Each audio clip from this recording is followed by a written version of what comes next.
Welcome to Democracy Now!, democracynow.org, the War and Peace Report. I'm Amy Goodman. We're broadcasting from Los Angeles. The Department of Justice has tapped former FBI Director Robert Muller, a special counsel, in an investigation into Russia's role in the 2016 U.S. election, including allegations Russia colluded with Donald Trump's campaign to sway the presidential race.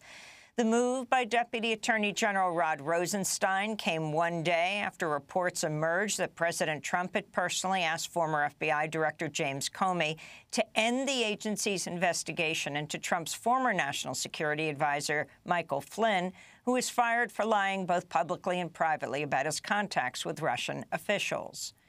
Mueller's appointment came as the New York Times reports Flynn told President Trump's transition team weeks before the inauguration that he was under federal investigation for secretly working as a paid lobbyist for Turkey during the campaign, far earlier than the administration previously admitted.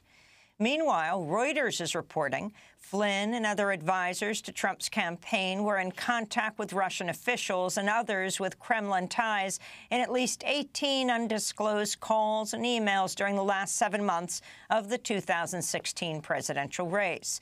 The communications are being examined as part of the FBI probe. And in another development, McClatchy's reporting one of Flynn's first decisions as national security advisor was to reject an Obama-era military plan that would have been opposed by Turkey. Trump eventually agreed to the plan after Flynn was fired. We'll have more on the mounting Trump administration scandals after headlines with journalist Marcy Wheeler. On Capitol Hill, Texas Democrat Al Green Wednesday became the first congressmember to call for President Trump's impeachment from the floor of the House of Representatives. Rise today, Mr. Speaker, to call for the impeachment of the President of the United States of America for obstruction of justice. I do it because, Mr. Speaker, there is a belief in this country that no one is above the law, and that includes the President of the United States of America. Party leaders have sought to tamp down public discussion by a growing number of rank-and-file Democrats over whether to impeach Trump. Meanwhile, 3 Republicans have raised the possibility. Congress members Carlos Curbelo of Florida, Justin Amash of Michigan, and Walter Jones of North Carolina have said Trump may have committed an impeachable offense. President Trump lashed out at the media Wednesday for the scandals rocking his administration. Trump was speaking at a commencement ceremony at the Coast Guard Academy in Connecticut. No politician in history, and I say this with great surety, has been treated worse or more unfairly. You can't let them get you down. You can't let the critics and the naysayers get in the way of your dreams. During his speech, President Trump promised graduating Coast Guard cadets that he would never stop fighting for them. In fact, Trump has proposed slashing the Coast Guard's budget by $1.3 billion, or 12%. President Trump is departing to Saudi Arabia Friday for his first trip abroad as president. In Riyadh, Trump is slated to give a speech about Islam, which is being written by the Islamophobic White House senior advisor Stephen Miller. Miller was the architect of Trump's Muslim-first travel ban, which sought to block all refugees and citizens from 7 majority Muslim nations from entering the United States. Miller also gave a series of vehemently Islamophobic speeches as part of Trump's campaign team. After Trump visits Saudi Arabia, he'll head to Israel and then to the Vatican. U.S. Army whistleblower Chelsea Manning celebrated her first steps of freedom Wednesday, tweeting a photograph of her shoes as she walked out of Fort Leavenworth Prison in Kansas as a free woman. Manning spent 7 years behind bars, much of it in solitary confinement. President Obama commuted the remainder of her 35-year prison sentence shortly before Obama left office. The Obama administration prosecuted Manning under the Espionage Act after she revealed secrets of the U.S. State Department and Pentagon, including evidence of war crimes and support for U.S. allies committing torture. In Puerto Rico, a federal court in San Juan opened bankruptcy proceedings Wednesday as the island seeks to restructure $123 billion in debt and pension obligations. Judge Laura Taylor Swain will now oversee the largest ever municipal bankruptcy in U.S. history. In proceedings that are expected to drag on for years. Puerto Rico is legally barred from using Chapter 9, the bankruptcy route normally taken by insolvent local governments. Puerto Rico's debt crisis has forced austerity measures on a population suffering from skyrocketing poverty and unemployment. Most recently, the government closed nearly 200 schools across the island. In Greece, tens of thousands of striking workers flooded the streets of Athens and other cities Wednesday ahead of today's vote by the Greek parliament on another round of austerity measures. Trade union activists say the latest planned cuts would continue a downward spiral for the Greek economy. This government fooled the workers and the rest of the Greek people by saying that they'll get rid of the bailouts. And yet tomorrow it is voting in a fourth bailout, which is much harsher than the previous ones. The workers cannot bear any more suffering from austerity measures that are constantly being imposed and that slowly eat away at the small income they receive. The government must try any way that it can to take from those that have and not from the have-nots. In Brazil, an explosive new report reveals President Michel Temer was secretly recorded approving hush money payoffs for a powerful politician jailed on corruption charges.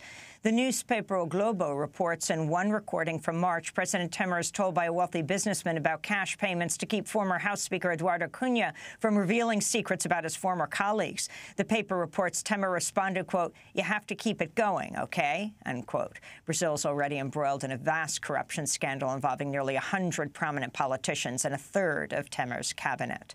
Back in the United States, in immigration news, newly released U.S. government data show the Trump administration's deporting immigrants at a record rate, 40% higher than the previous record pace set by the Obama administration. Immigrations and Customs Enforcement reported Wednesday it deported more than 41,000 people through the end of April, up from about 30,000 deported during the same period last year. More than a third of those arrested by ICE had no criminal convictions.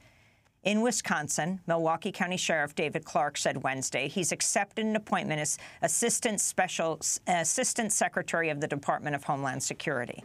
Clark has called on local police to work as immigration officers in partnership with ICE. He's also declared there is no police brutality in America and has called members of the Black Lives Matter movement garbage, black slime, and subhuman creeps. Clark's appointment comes as his Milwaukee jail remains under investigation after prisoner Terrell Thomas died of extreme dehydration when guards reportedly cut off the water in a solitary confinement cell for 7 days. Thomas is one of 4 people who died at the Milwaukee County Jail over a 6-month period last year. In Tulsa, Oklahoma, a jury Wednesday found white police officer Betty Shelby not guilty of manslaughter for killing unarmed African-American Terrence Crutcher after his car broke down last September.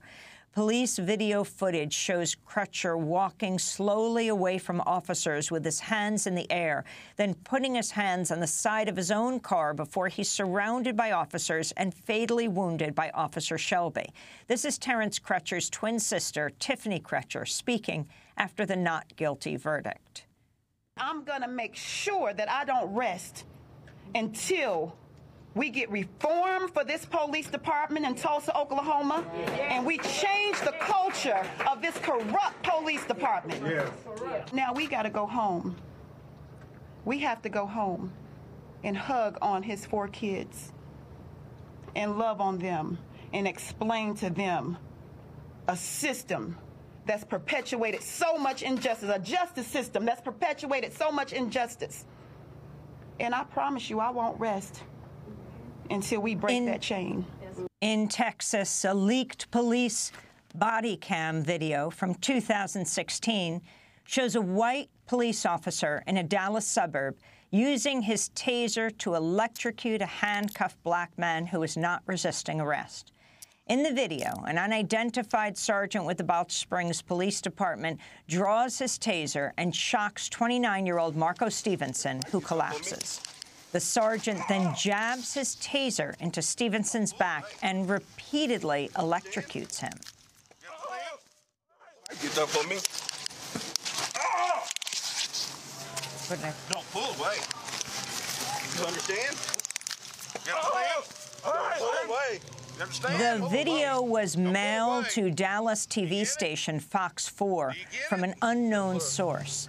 The Balch Springs police chief says the sergeant was not fired over the incident and instead was temporarily removed from contact with members of the public until he completed classes on conflict resolution. This is the same police department where former Officer Roy Oliver shot and killed 15-year-old Jordan Edwards in April after firing his assault rifle into a car carrying 5 black teenagers as they drove away from the officer. Oliver is awaiting trial for murdering Edwards. In New Orleans, work crews removed a statue of Confederate General P.G.T. Beauregard early Wednesday morning, the third of 4 such monuments ordered to be removed by the city council and Mayor Mitch Landrieu. White nationalists had staged a series of protests in the lead-up to the Confederate memorial's removals, prompting some workers to wear masks and bulletproof vests for protection. One statue remains to be removed, that of Confederate Army leader General Robert E. Lee. In New York City, dozens of protesters gathered outside Governor Andrew Cuomo's offices Wednesday to oppose a bailout of New York's aging nuclear power plants that could cost ratepayers up to $7.6 billion over the next 12 years. Bruce Rosen of the group United for Action says New York should instead turn to clean energy sources like solar and wind to meet its goal of reducing greenhouse gas emissions. The governor has promoted renewables.